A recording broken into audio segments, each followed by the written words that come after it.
क्योंकि सीईटी के अंदर सिर्फ जीके, रीजनिंग, मैथ और इंग्लिश ये सब्जेक्ट्स कवर होते हैं।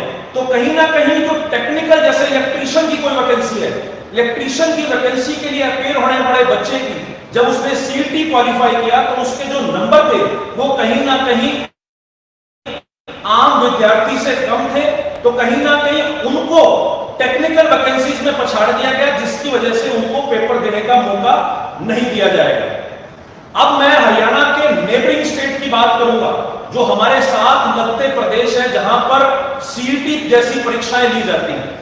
अगर मैं राजस्थान की बात करूं तो राजस्थान में यह क्राइटेरिया 15 गुना है।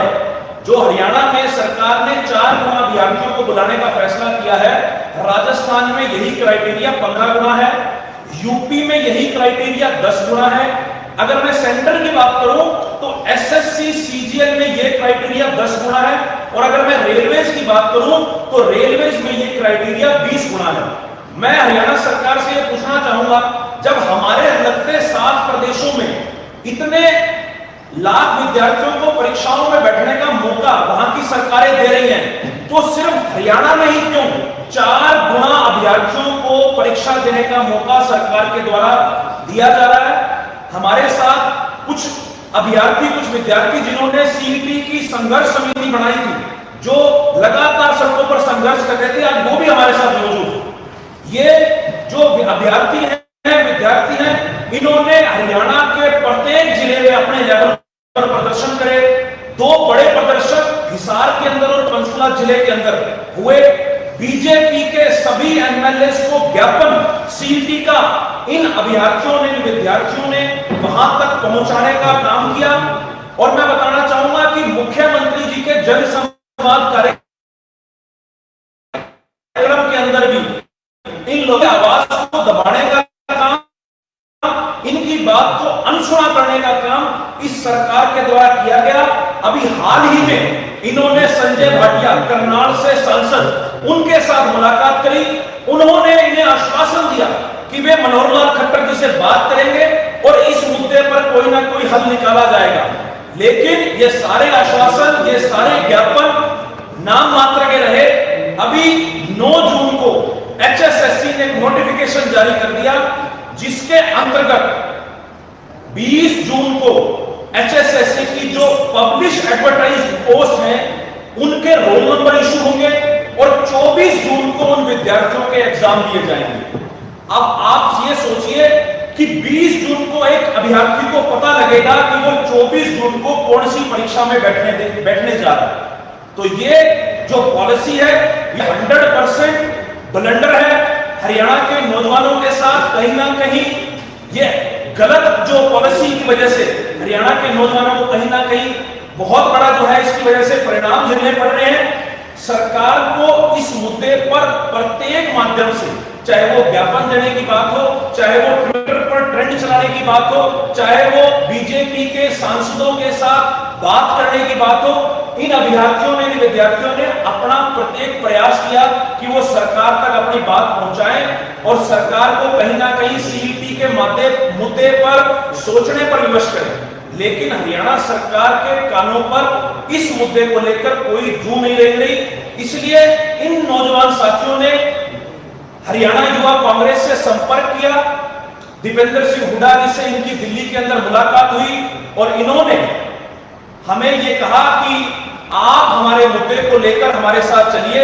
इसलिए हरियाणा युवा कांग्रेस ने यह फैसला लिया है कि हम आज 12 तारीख को हरियाणा सरकार को 4 दिन का अल्टीमेटम देते हैं। 4 दिन का अल्टीमेटम हरियाणा युवा कांग्रेस हरियाणा सरकार को देती है। नहीं तो 16 तारीख को करनाल के अंदर चौधरी दीपेंद्र सिंह हुड्डा जी की अगुवाई में हरियाणा युवा कांग्रेस और सीईटी संघर्ष समिति के अगुवाई में लाखों नौजवान साथी करनाल में सीएम आवास का घेराव करेंगे। हम सरकार को ये 4 दिन का अल्टीमेटम आपके माध्यम से देते हैं, या तो सरकार इस मामले के ऊपर पॉलिसी चेंज करे, अन्यथा 16 जून को सीएम आवास घेराव करनाल के अंदर दीपेंद्र सिंह हुड्डा जी की अगुवाई में हरियाणा युवा कांग्रेस और हरियाणा के नौजवान करने जा रहे हैं। और मैं एक बात और क्लियर कर देना चाहता हूं, चूंकि इस गैजेटेड नोटिफिकेशन के अंदर 42/119/2019 5 GS1 ये 2019 का सीईटी का नोटिफिकेशन है। इसमें बकायदा हरियाणा सरकार के पास ये ताकत है, हरियाणा सरकार के पास ये पावर है, the power to interpret, change, amend and removal of doubt of any provision of this notification lies with the HRD department. अर्थात हरियाणा सरकार चाहे तो इस पॉलिसी में कभी भी जो है वो बदलाव कर सकती है। इसलिए हरियाणा सरकार को हम 4 दिन का अल्टीमेटम देते हैं। 4 दिन में सरकार इसके ऊपर कोई ठोस फैसला ले। हमारी मांग सिर्फ एक है कि जो बच्चे सीईटी क्वालिफाई कर चुके हैं उन सभी अभ्यर्थियों को परीक्षा में बैठने का मौका दिया जाए। इसमें कोई छटनी ना करी जाए, कोई 4 मौका हरियाणा सरकार दे। ये 4 दिन का हम समय आज से हरियाणा सरकार को देते हैं, नहीं तो 4 दिन के बाद करनाल में हम लोग हजारों की संख्या में इकट्ठे होकर मनोहर लाल खट्टर के आवास का घेराव हरियाणा युवा कांग्रेस और सीईटी संघर्ष समिति के जो हमारे साथी हैं उनकी अगुवाई में पूरे प्रदेश से नौजवान के करनाल पहुंचेंगे और मनोहर लाल खट्टर जी के आवास का घेराव करेंगे। कोई सवाल हो तो आप सवाल ले सकते। पंजाब हरियाणा हाईकोर्ट में भी ये समिति लेने गई थी, जो अभ्यर्थी है वो लेके गए थे, लेकिन हाईकोर्ट